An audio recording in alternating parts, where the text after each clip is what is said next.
So there was this crazy fight that took place after the March for Australia, and a lot of people are confused as to why it happened. They're asking a lot of questions that I think can be answered by realizing there are two sides to every story. So of course, in isolation, the media are just calling it like a random sort of unprovoked attack on this camp. But the first thing you have to realize is that the March for Australia always had and always will have peaceful intentions. The only threats of violence came from counter-protesters, people who were saying they're going to smash the rally, they're going to stop it from happening, they were going to fight the riot, all this sort of stuff, basically trying to stifle ordinary Australians from expressing an opinion on mass immigration, and that is that they want to end it. So on the actual day of March for Australia, these threats to stop the rally, to smash the March for Australia, were actually trying to be realised. As people had finally rallied at Flinders Street to then march to Parliament House to then give speeches, blockades were being formed by those communists to then stop the march from going ahead, to try and keep us at Flinders Street. But even that failed because people just fought through them. They just walked straight through their blockades.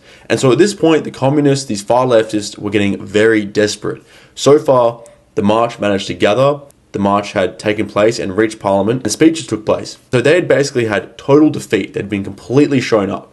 And so they got very desperate and frankly ungentlemanly and quite cowardly because they decided that they're going to start attacking people who were leaving the march. Just old people, young people, anyone they could pick off who they saw were a supporter of March for Australia, people with the Australian flag, any sort of insignia that would show support for a patriotic cause to end mass immigration were attacked. On the day, we were receiving these reports, but there wasn't really much we could do other than inform the police. And it was quite disheartening to know people were trying to get home and being attacked.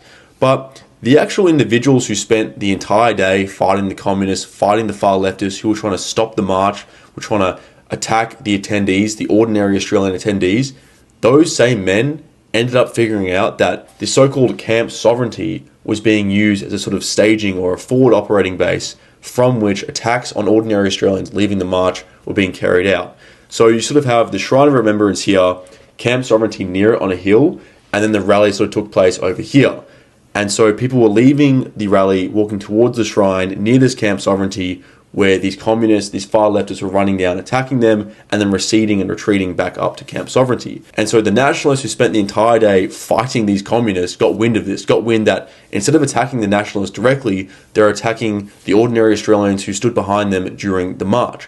And I guess, according to Nosa News, they were furious and they took the fight to them. Instead of allowing them to cowardly pick off random Australians, the nationalists showed them up on their home turf. That's really as far as I know. The courts will have to decide whether that was legitimate. This is a second side to the story that you're not going to hear anywhere else.